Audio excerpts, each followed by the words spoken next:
Subscribe करें और bell दबाएं ताकि कोई खबर रह न जाए।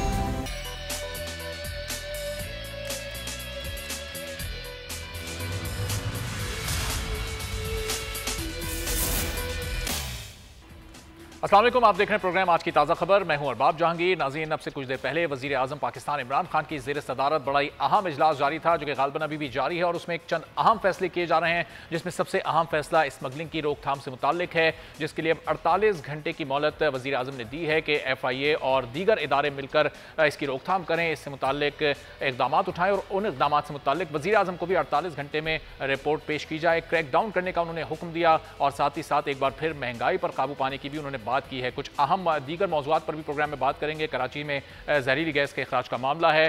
अक़वाम मुत्तहिदा के सेक्रेटरी जनरल एंटोनियो गुतेरेस इस वक्त पाकिस्तान के दौरे पर हैं। चंद अहम मकामात पर वो जा रहे हैं और वहाँ पर उन्हें ब्रीफ भी किया जा रहा है। इन तमाम सूरत हाल पर बात करेंगे, लेकिन सबसे पहले वज़ीर आज़म के इजलास की जो तफसीलात हैं वो हासिल कर लेते हैं। बोल न्यूज़ के नुमाइंदे शहबाज अहमद हमारे साथ मौजूद हैं, जबकि PJ मीर साहब सीनियर साफ़ी, सीनियर तज्ज़ियाकार हैं, वो भी हमारे साथ मौजूद हैं। और कुछ ही देर में उज़मा कारदार साहिबा, पाकिस्तान तहरीक इंसाफ की सीनियर रहनुमा, वो भी हमारे साथ मौजूद होंगी। शहबाज, ये जो आज वज़ीर आज़म की ज़ेर सदारत इजलास हुआ, स्मगलिंग की रोकथाम से मुताल्लिक बात हुई, क्या इसकी डिटेल्स हैं? महंगाई पर भी वज़ीर आज़म ने बात की, ज़रा तफसील से आगे कीजिएगा। जी बिल्कुल अरबाब, महंगाई के बाद वज़ीर इमरान खान ने वाज़ेह हिदायत आज के इजलास में दी है जो 15 से 20% जो अशिया खरीदने में उसकी कीमतें उसमें कमी की जाए, और ये कमी करके एक हफ्ते में रिपोर्ट जो वज़ीर आज़म ऑफिस को जमा करवाई जाए। जबकि ये जो इजलास हुआ था ये स्मगलिंग की रोकथाम के लिए था, वज़ीर आज़म इमरान खान को आगाह किया गया कि स्मगलिंग की वजह से पाकिस्तान की मईशत को अरबों डॉलर जो है सालाना नुकसान हो रहा है, जिस पर वज़ीर आज़म इमरान खान ने कहा कि फौरी तौर पर बड़े पैमाने पर क्रैकडाउन किया जाए, और क्रैकडाउन में जो स्मगलर हैं पाकिस्तानी या गैर मुल्की हैं उनकी निशानदेही की जाए, उनके खिलाफ जो कार्रवाई अमल में लाई जाए। साथ ही वज़ीर इमरान खान ने वज़ारत दाखिला कानून नाफिज करने वाले सूबाई वफाकी इदारों FBR सूबाई हुकूमतों को मुश्तरका तौर पर कार्रवाई की हिदायत दी, और ये कहा है कि आइंदा 48 घंटों में जो है जामे और जामे प्रोग्राम जो वज़ीर आज़म ऑफिस को जमा करवाया जाए। इसके साथ वज़ीर आज़म इमरान खान जो इंटेलिजेंस एजेंसी है। ठीक है, चलें शहबाज, आपसे इस बारे में मजीद भी डिटेल्स जानेंगे। इस वक्त उज़मा कारदार साहब भी हमारे साथ मौजूद हैं, PJ मीर साहब भी हमारे साथ मौजूद हैं। पहले इसी मामले पर बात कर लेते हैं, फिर कुछ दीगर मौज़ूआत का जिक्र करेंगे। उज़मा कारदार साहिबा, ज़ाहिर है कि अली जैदी साहब का बयान बहुत ही जल्दी आ गया था, उन्होंने इदारे को क्लीन चिट दे दी थी, लेकिन अब जो बुनियादी वजह सामने आई है, ऑफलोड करते हुए वो इंटरनेशनल स्टैंडर्ड्स नहीं अपनाए जाते, वो क्राइटेरिया उसका ख्याल नहीं रखा जाता, जिसकी वजह से ये मामला हुआ। 14 लोग अपनी जान से चले गए, 234 लोग ज़ख्मी हालत में इस वक्त मुतासिर हैं, अस्पताल में मौजूद हैं। क्या कहेंगे आप, इतनी जल्दी बयानात आ जाते हैं, अपने अपने इदारे को क्लीन चिटें दे दी जाती हैं? जी बहुत शुक्रिया, आपने मुझे इनवाइट किया। बहुत अफसोसनाक वाक़या था, और मैं आपसे एग्री करती हूँ कि इतनी उजरत में कोई भी स्टेटमेंट नहीं आनी चाहिए थी, बल्कि ये जो सैम्पल्स थे, जब उनकी रिपोर्ट आ जाती और उसके बाद जब सारी सिचुएशन खुल के सामने आती, तो फिर जो है एक प्रॉपर एक स्टेटमेंट भी आनी चाहिए थी और उसका लाएअमल भी होना चाहिए था। अफसोस की बात है कि चूँकि ये वाक़या हुआ है कराची पोर्ट ट्रस्ट पे, तो ज़ाहिर है फिर जो शिपिंग की मिनिस्ट्री है वो ज़िम्मेदारी तो उनके ऊपर आती है। लेकिन जिस तरह ये डॉक्टर अताउर रहमान कह रहे हैं कि ये कोई ऐसी चीज़ नहीं है जो कि पहली दफ़ा रूनुमा हुई हो, ये 20 से 30 साल से ये कुछ इस किस्म के वाक़यात और ममालिक में भी देखने में आए हैं। अब प्रॉब्लम ये है कि बाकी दुनिया ने तो कोई इंटरनेशनल रूल्स एंड रेगुलेशंस के मुताबिक सेफ्टी प्रिकॉशंस ले लिए होंगे, लेकिन हमारे यहाँ इस तरह की सेफ्टी मेजर्स जो हैं उसमें थोड़ी कोताही हुई है। मैं तो यही कहूँगी, अगर आप सोयाबीन जो है वो इंपोर्ट कर ही रहे हैं, तो फिर उसके जो मुहर्रकात हैं, जो मुरक्कबात जिनकी बात ये ज़िक्र जिसका जो सैम्पल्स में अब सामने आ गया है, तो जब आपको पता है कि इस टाइप की चीज़ पहले हो चुकी है और आप वही जो एक प्रोडक्ट है वो अपने मुल्क में ला रहे हैं, तो फिर उसके साथ सेफ्टी का तो ख्याल रखना बहुत ज़रूरी अमल है। और देखें, एक भी जान जब जाती है तो वो एक कीमती जान का ज़िया होता है, और वो किसी भी हालत में आप उसको जस्टिफाई नहीं कर सकते हैं। तो अब जिस तरह मैं आपको चाइना का एग्ज़ाम्पल देती हूँ, चाइना ने कोई वावेला या कोई बयानबाजी बिल्कुल नहीं की, उन्होंने पूरे तन मन धन से उस कोरोना वायरस जो है उसको उसके मुतल्लिक उन्होंने, यानी कि एक इतनी मुश्किल एक उनके लिए आजमाइश का ये वक्त था, लेकिन उन्होंने इतने अच्छा उसका बंदोबस्त किया है कि जब जो वर्ल्ड हेल्थ ऑर्गेनाइजेशन ने भी उनको अप्रिशिएट किया है कि एक, यानी हम सोच नहीं सकते थे कि किस तरीके से चाइना ने इस इशू के साथ वो उसको डील कर रहे हैं, उसको कंटेन कर रहे हैं। तो हमें बिल्कुल उस्मान साहब, चाइना में सैकड़ों अमवात अब तक हो कोई चुकी भी हैं, लेकिन statement ना देने से वहाँ पहले हुकूमती जमात की जानिब से कोई इस तरह की सियासी बयानबाजी की गई है, ना अपोजिशन ने हुकूमत पे कोई इल्ज़ाम लगाया। आपकी तरफ मैं वापस भी आता हूँ। पीजे मीर साहब, इंसानी जान की हमारे मुल्क में कोई कीमत नहीं रही। हुकूमत चाहे तहरीक इंसाफ की हो, मुस्लिम लीग नून की हो, पीपल्स पार्टी की हो, यहाँ इस तरह के अलमिए जन्म लेते हैं, उस पर सियासी बयानबाजी भी की जाती है। अपोजिशन कहती है हुकूमत हक़ाइक़ छुपा रही है, हुकूमत अपने अपने इदारों को क्लीन चिट दे देती है। ये किस तरह हमारे माशरे में ये चीज़ अब सराहियत कर चुकी है? हमारे पास इस माशरे में सिवाय तनकीद के, और वो तनकीद बराए तनकीद है, नॉट तनकीद बराए तामीर। हम इसी पे लगे हुए हैं। कोई काम करना चाहता है आप उसको गिरा देते हो, जो नहीं करता वो वैसे गिरा हुआ है। देखें, अभी उस्मान ने एक बड़ी अच्छी बात की कि आपके यहाँ हेल्थ एंड सेफ्टी स्टैंडर्ड्स होने चाहिए। अब ये मुझे बताएं, हेल्थ एंड सेफ्टी स्टैंडर्ड्स कहाँ हैं? कहीं भी नहीं है। अब ये इतनी आप बड़ी इंफॉर्मेटिव डॉक्टर अता ने आपके साथ बात की, और जो उन्होंने हाईलाइट की हैं सारी चीज़ें, आई मीन इसका जो तोड़ है, हमें हम इसको रियलाइज़ करते हैं जब डिज़ास्टर आ जाता है। अर्थक्वेक आता है, all of a sudden com उड़ जाती है। फ्लड्स आते हैं, कॉम उड़ जाती है। भाई उससे पहले why don't you make arrangements before that?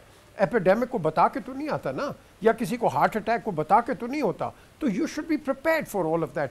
हम प्रिपेयर नहीं होते हैं। हम हैं lastminute.com। और ये मैं आज की हुकूमत की बात नहीं कर रहा, ये सदियों से आ रहा है। अब आप इस हुकूमत पर तनकीद लगा देंगे, हाँ जी ये क्यों नहीं कर रहे, और भाई 70 साल का पुराना मलबा आप एक हुकूमत पर तो ना डालें ना। आप वेट करें, बल्कि इस हुकूमत को पुश करें कि हाँ जी ये हम शॉर्ट कमिंग्स हैं, इसको आप ठीक करो। अब मैं आपको बताता हूँ, आपका इमिनेंट जो एपिडेमिक अभी आएगा, आपके हस्पताल जो हैं गंदे नालों के साथ हैं, वहाँ से एपिडेमिक आ सकता है। आपके अनट्रीटेड वाटर समुंदर में जा रहा है, वहाँ से एपिडेमिक आ सकता है। आपके स्कूल्स की हाइजीनिक कंडीशंस आर बैड, वहाँ से एपिडेमिक फिर सकता है। Why don't we look into it now? Why is it कि जब हो जाएगा तो हम देखेंगे। तो मैं समझता हूँ कि आपकी जो ये सिविल सर्विसेज है, सिविल डिफेंस हो गया या health and safety standards, they need to be strengthened out for times of disaster. हम अरबाब, हम क्यों इंश्योरेंस कराते हैं? अपनी इंश्योरेंस कराते हैं फॉर अ बैड टाइम। तो आपकी ये इंश्योरेंस पॉलिसीज होती हैं कि जो कि पब्लिक सेक्टर में जाके पब्लिक को एक रिलीफ देती है। हमारे पास कोई इंश्योरेंस पॉलिसीज नहीं है। So I think it is time we need to be, instead of criticising, we need to be looking at a positive level कि हाँ चलो ये हो गया, जो हो गया आगे इसको हम कैसे ठीक करें, and that is the only way forward. ठीक है, चलें, ठीक है। मीर साहब का पॉइंट आ गया। ब्रेक है, और ब्रेक के बाद जब वापस आएंगे तो कुछ दीगर मौज़ूआत पर भी बात करेंगे। हमारे साथ रहिए।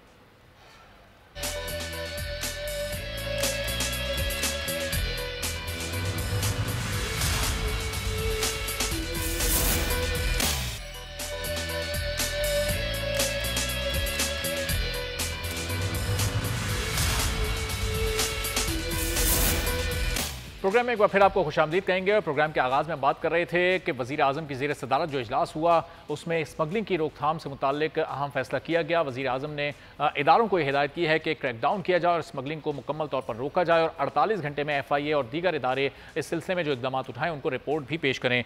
तो पीजे मीर साहब, ये इस तरह के इजलास होते हैं, इक़दाम उठाने की बात की जाती है। इससे पहले महंगाई को काबू करने की भी हिदायत वज़ीर आज़म दे चुके हैं, लेकिन फिर जो रिपोर्ट आई वो उन्होंने पब्लिक नहीं की। इक़दाम पर अमल तो होता ही नहीं है, फैसलों पर अमल दरामद तो होता नहीं है, उसके बाद फॉलो अप नहीं लिया जाता, सिर्फ फैसले हो जाते हैं और फिर वो उसके बाद कहीं खो जाते हैं। ये अमल कब होगा इन फैसलों पर?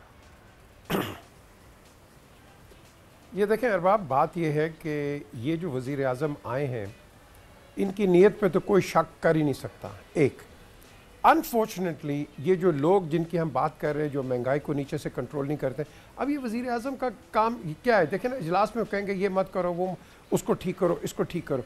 ये जो आपका वर्किंग मैकेनिज्म है, ये बड़ी देर का ख़राब है, ये कोरुगेटेड है, ये फ्रैक्चर्ड है, और इसमें बड़े डीप फ्रैक्चर्स हैं, और इन फ्रैक्चर्स को आप 1 साल 2 या 4 में नहीं ठीक करोगे, ये बड़ा टाइम लगेगा। देखो, प्राइम मिनिस्टर्स की एक हदायत के बाद इमीडिएटली काम हो जाता है और होना चाहिए। लेकिन आपका जो नीचे अमला है, honest to God I tell you, I feel sad कि हमारे पास इतने इनकॉम्पिटेंट लोग हैं जो कि अगर वजीर आजम को तो काम ही नहीं है ये बेचारे की स्टेटमेंट देने की, ये तो एक कंसर्न मिनिस्टर का काम है या कंसर्न डीजी का काम है, चेयरमैन का काम है। हम जाते हैं प्राइम मिनिस्टर के पास सारी चीजें। मेरा ख्याल है कि हमें अपनी जिम्मेदारियां खुद उठानी पड़ेगी। कतल कलामी की माजरत, लेकिन ये वही प्राइम मिनिस्टर है जो कहते थे ऊपर जब कप्तान ईमानदार हो तो नीचे बेईमानी हो ही नहीं सकती। तो क्या जो टीम का सिलेक्शन इन्होंने गलत किया है, वो जो रेलेवेंट मिनिस्टर्स हैं जिनका ये काम है, क्या वो इनकॉम्पिटेंट हैं? सिलेक्शन में गलती हो गई है कप्तान से, जो अब जाहिर है ये सारे मसाइल खुलकर सामने आ रहे हैं? देखें, कोई किसी के मुंह पे लिखा नहीं होता कि वो कॉम्पिटेंट है या इनकॉम्पिटेंट है। जब आपको एक रिस्पॉन्सिबिलिटी दी जाती है, आप उस रिस्पॉन्सिबिलिटी को निभाते हो।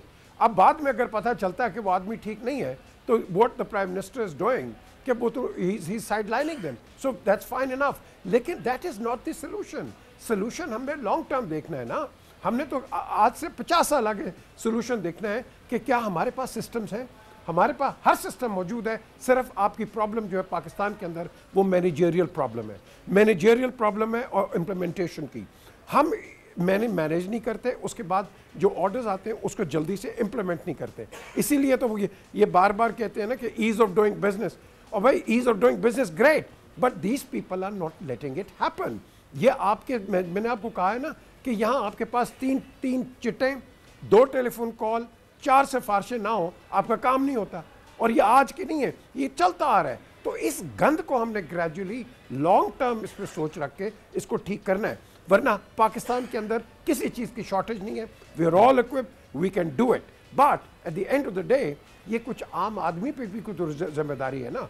आज आप और मैं बाजार में जाके अरबाब गंद फेंक दे और फेंके नहीं जी ये तो चीफ मिनिस्टर ने कर दिया, और भाई मेरी क्या जिम्मेदारी है as in the civic sense. So आवाम को भी चाहिए कि देखो, जब आप हुकूमतों पे या कोई भी तनकीद करते हो तो पहले खुद सोचो कि तुम क्या कर रहे हो, तुम्हारी क्या जिम्मेदारी है, तुमने क्यों गंद इधर उधर फेंका हुआ है। कोई मिनिस्टर या गवर्नमेंट का, ऑपोजिशन का या गवर्नमेंट का आके नहीं फेंकता, ये एक आम आदमी फेंकता है। इसकी अपनी जिम्मेदारी मैं समझता हूँ, he should be held responsible for it. सही। तो उस्मा कारदार साहिबा, 3 हफ्ते हो गए, वज़ीर आज़म ने कहा था कि अब महंगाई में कमी आएगी। हिदायत उन्होंने की थी कि अब 3 हफ्ते पहले जो इजलास हुआ था काबीना का कि तमाम वज़रा चेक करें, इकदाम करें, महंगाई में कमी लाएँ, ज़ख़ीरा अंदोज़ों के खिलाफ कार्रवाई होगी।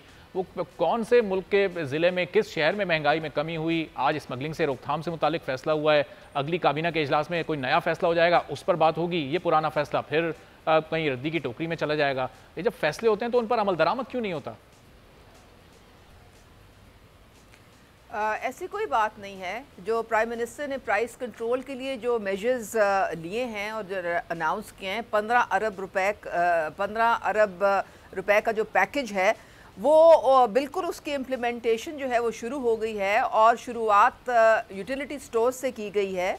वहाँ पे 600% सेल्स जो है वो बढ़ गई हैं। और वहाँ पे जो हुकूमत ने कीमत मुकर्रर की है आटे की, दाल की, चीनी की और चावल की, उसी मुकर्रर कीमत पे लोगों को ये फूड आइटम्स जो हैं वो मिल रहे हैं। इसके अलावा जो 2000 रिटेल आउटलेट्स का भी कैबिनेट ने जो फैसला लिया है उसकी भी इम्प्लीमेंटेशन शुरू हो गई है। उसमें जो स्कीम साहिबा ये बताएगा वो जो कामयाब जवान यूटिलिटी स्टोर से तो जो गुर्बत की लकीर से नीचे लोग जिंदगी गुजार रहे होते हैं, वो लोग सौदा लेते हैं, उनमें से कितने इतनी सकत रखते हैं कि वो महीने का सौदा या हफ्ते का सौदा एक साथ ले सकें? जो रोज़ कमाते हैं, रोज़ खाते हैं, उनको तो आम मार्केट्स में जाना है, छोटी छोटी दुकानों पे जाना है, वहाँ से चीज़ें लेनी है।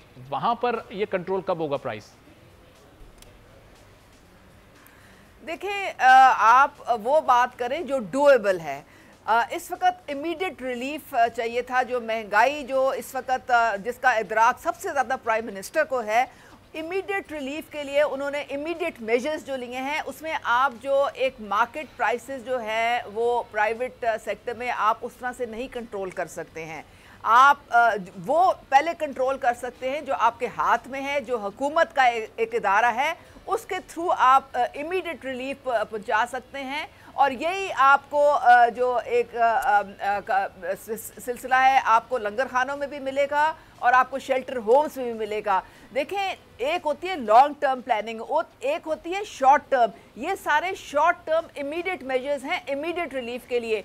मेरे ख्याल में जो लोग जो हमारे 20,000 से कम जिनकी आमदन है उनको कोई मसला नहीं होगा कि वो जाएं। और ये ड्राई रेशंस हैं, ड्राई रेशंस जो हैं वो आप 3-4 दिन के इकट्ठे लेके रख सकते हैं। कोई ज़रूरी नहीं है कि आपने रोज़ का अलहदा जाके रोटी तंदूर से लेनी है और आपने पका पकाया सालन लेना है। ये ड्राई रेशंस होते हैं, आप घर में इनको स्टॉक कर सकते हैं। और अब छोटे छोटे महलों में जो 2000 यूटिलिटी स्टोर्स जो कि उन नौजवानों को जो बेरोज़गार हैं उनको ये लोन दिया जाएगा और वहाँ पे वो ये सब्सिडाइज जो है प्रोडक्ट्स हैं, फूड आइटम्स हैं, वो लोगों को और भी एक सहूलत होगी।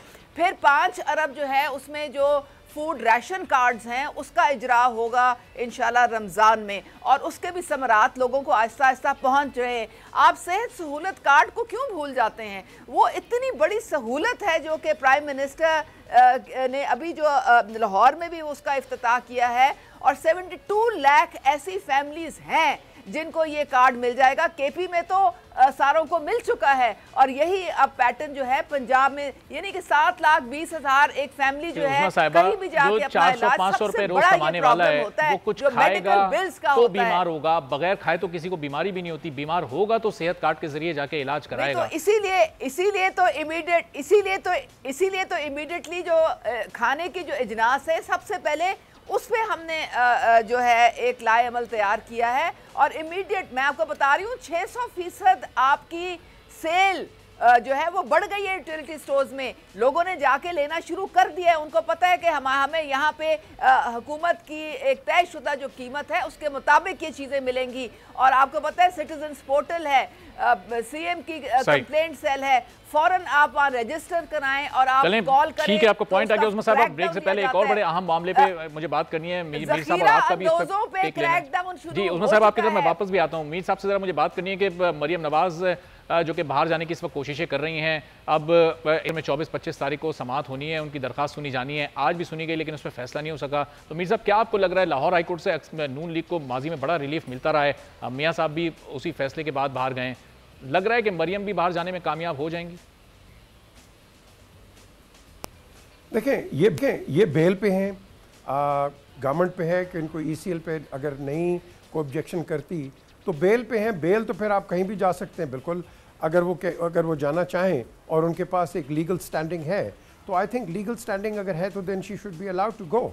लेकिन जब आप डिसीजंस कोर्ट्स के ऐसे दे देते हैं कि बाद में हर आदमी बिल्कुल बैफल्ड हो जाता है तो फिर मरियम के जाने से क्या फ़र्क पड़ेगा? तो उसको भी आप जाने दे दें, बिकॉज ऑब्वियसली इनका एक बॉन्ड है, बड़ा गहरा बॉन्ड है अपने वालिद साहब के साथ।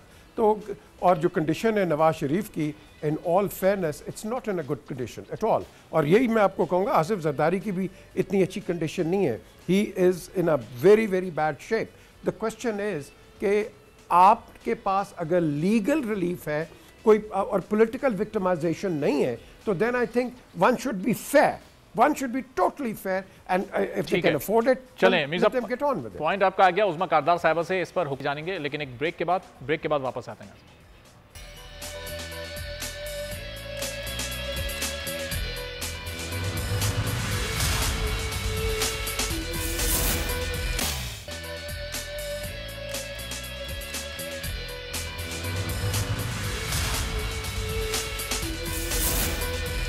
प्रोग्राम में एक बार फिर आपको खुशामदीद कहते हैं। उस्मा कारदार साहब, मरियम नवाज ये कहती हैं कि ज़ाहिर वालदा के इंतकाल के बाद वही मियाँ नवाज शरीफ की देखभाल करती रही हैं, उनकी सेहत का ख्याल रखती रही हैं, तो तीमारदारी के लिए जाना चाहती हैं। इंसानी हमदर्दी की बुनियाद पर मियाँ साहब को भी आपने इजाज़त दी थी, तो अब मरियम साहिबा को भी जाने दें। हुकूमत क्यों इस मौक़िफ़ में अपने मौक़िफ़ में लचक नहीं दिखा रही?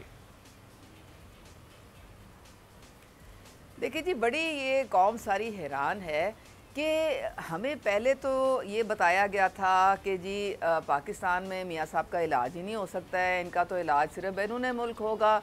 चलो जी बैरून मुल्क होगा।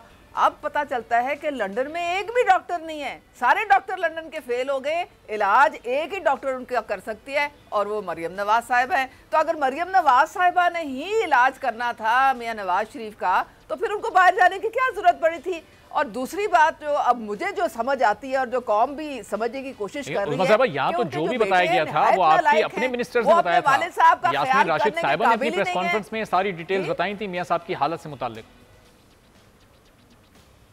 तो फिर ठीक है ना, वहाँ बाहर बैठे, अब वो रिपोर्ट भेजते हैं ना, हमें वो जो कहानी प्लेटलेट्स की सुबह दोपहर शाम होती थी ना हमें उसके मुताल्लिक कोई बताया जाता है। बिल्कुल एक लेटर होता है जिसमें कहते हैं जी हमें एक्सटेंशन दे दें, ना कोई टेस्ट अपने वो भिजवाते हैं। पता नहीं वो एवन फील्ड का जो घर है वो शायद हॉस्पिटल उनका अब बन गया है, सारा इलाज जब से गए वहीं बैठ के वो करवा रहे हैं। तो कौम भी हैरान है, कौम भी सवाल पूछ रही है, हुकूमत भी बेचारी जो है वो एम्बेरस हो रही है कौम के सामने। और हमें तो समझ नहीं आती कि उनके बेटे इतने नालायक हैं कि वो 2 बेटे, शायद उन्होंने ट्रेनिंग सिर्फ यही की थी बेटों की कि जी जो माल मैं यहाँ से भेजूँ बेटो उसके असासे बनाई जाओ बनाई जाओ बनाई जाओ। मेरी अब जाहिर है कि उनको अब्बा जान की सेहत की पता नहीं परवाह है कि नहीं है। तो अगर 2 बेटे हैं तो ठीक है, वहाँ पे ध्यान रखें। किस प्रिटेक्स्ट पे मरियम नवाज को भेजना है, उनको क्या प्रॉब्लम हो गई है? वो बैठ के अपना यहाँ वो मुजरिम है, वो अपना सजा भुगते हैं। ठीक है, चलें देखते हैं कि अदालत से इस सिलसिले में क्या फैसला आता है। अदालत उनका नाम ACL से निकालने का हुक्म देती है या नहीं देती। बहरहाल एक और अहम मामला है, अक़वाम मुत्तहिदा के सेक्रेटरी जनरल एंटोनियो गुतरेस इस वक्त पाकिस्तान में मौजूद हैं। आज करतारपुर का उन्हें दौरा कराया गया और इससे पहले जब उन्होंने ज्वाइंट प्रेस कॉन्फ्रेंस की थी शाह महमूद कुरैशी के साथ तो उन्होंने मसले कश्मीर पर भी बात की थी और कहा था कि उसका हल वो भी ये चाहते हैं कि मुज़ाकरात के ज़रिए हो और वहाँ पर जो इंसानी हुकूक को पामाल किया जा रहा है वो सिलसिला रुकना चाहिए। तो मीर साहब कितना इंपॉर्टेंट है एंटोनियो गुतरेस का बयान? पाकिस्तान में उन्होंने बयान दिया, ज़ाहिर अक़वाम मुत्तहिदा के सेक्रेटरी जनरल हैं, क्या इस बयान को सिर्फ एक अलामती तौर पर लिया जाए या अमली तौर पर अब कुछ अक़वाम मुत्तहिदा में करती दिखाई देगी आगे? ऐसे बयानात हम 70 साल से देख रहे हैं, सुन रहे हैं। और अगर आपने वो वज़ीर आज़म की स्पीच सुनी थी, उन्होंने जनरल असम्बली में भी और उसके बाद ये जब इनकी एक जॉइंट जो मीटिंग हुई थी वहाँ एक पॉइंट बड़ा इम्पोर्टेंट रेस किया था जो कि आई डोंट थिंक किसी ने उठाया है। उन्होंने कहा था कि ये फ्लैश पॉइंट बन सकता है, ये फ्लैश पॉइंट बन सकता है और ये ड्रम करने की कोशिश की सिक्योरिटी काउंसिल के सेक्रेटरी को, क्योंकि देखो सिक्योरिटी काउंसिल का जो सेक्रेटरी जनरल है वो जब यहाँ आएगा वो यहाँ भी हमारे लिए अच्छी बात करेगा, हिंदुस्तान जाएगा वहाँ भी जाएगा अच्छी बात करेगा, उसका काम है। वो प्राइम मिनिस्टर है पूरी दुनिया का as secretary general, so he will not be saying कि वो पाकिस्तान की साइड ले रहा है।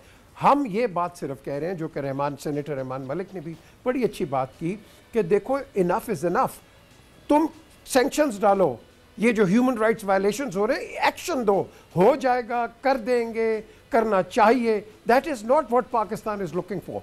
Pakistan is looking for an action, a quick action, कि इस एरिया को आप एक फ्लैश पॉइंट ना बना लें, क्योंकि ये it is heading towards that way. जबकि हिंदुस्तानी ये जो वज़ीर आज़म है 10-11 दिन में एक ख्वाब देखता है डिलीरियस होके, तो मैं समझता हूँ कि ये जब इस तरह की बातचीत कर रहे हैं और कमांडर इन चीफ कह रहा है कि मैं आज़ाद कश्मीर को भी ले लूँगा आके, I think they living in a delirious state of mind. और इसका response let me tell you, वो कहते हैं ना जब पुश कम्स टू क्रंच तो then there will be no India and then there will be the end of this area. So let's not get towards that point. They should take Pakistani leadership and जो बयानात हमारे आ रहे हैं Kashmiri leadership पे भी seriously। तो from a optics point of view very good, उसने खुदा के लेकिन अब जाहिर है कि उसने लोगों के अमल दरामद भी किसी तरह से करवाना चाहिए और दुनिया को कन्विंस करना चाहिए कि अब प्रेशराइज इंडिया को किया जा सके। तो उस्मा कारदार साहिबा, एंटोनियो गुतरेस ने दौरा किया, 4 रोज़ा उनका दौरा रहा, कितना मददगार पाकिस्तान के लिए साबित हो सकता है? देखिए, ये यूनाइटेड नेशंस के सेक्रेटरी जनरल जो एंटोनियो गुतरेस हैं, ये कोई मामूली दौरा नहीं है और ये आप ना समझें कि इससे इंडिया पे प्रेशर नहीं पड़ रहा है। मोदी सरकार पे बहुत बैनुल-अक़वामी प्रेशर आ रहा है, वो हालात नहीं है जो कुछ साल पहले थे। इन्होंने सेक्रेटरी जनरल ने वो उन 2 रिपोर्टों का भी अपने मुंह से जिक्र किया जो यूनाइटेड नेशंस की ह्यूमन राइट्स कमीशन वॉच की 2018 और 2019 की हैं। उनमें संगीन ह्यूमन राइट्स वायलेशन का जो कश्मीर में है उसका जिक्र है पूरा। और उन्होंने जो सराहा है कि पाकिस्तान इस खित्ते में वो मुल्क है जो अमन पसंद है, और आज वो करतारपुर राहदारी भी विजिट करने गए हैं और उन्होंने जो अफगान पीस प्रोसेस में रोल है पाकिस्तान का मुत्तहिदा के खासतौर पर अमन मिशन में जो किरदार रहा है उस पर उन्होंने पाकिस्तान के किरदार को सराहा है, पाकिस्तान की तारीफ की है और पाकिस्तान की कुर्बानियों का भी एतराफ़ किया। पीजे मीर साहब, उस्मा कारदार साहब, बहुत शुक्रिया आप लोगों ने प्रोग्राम में शिरकत की। आज के प्रोग्राम से इजाज़त दीजिए, अल्लाह हाफ़िज़।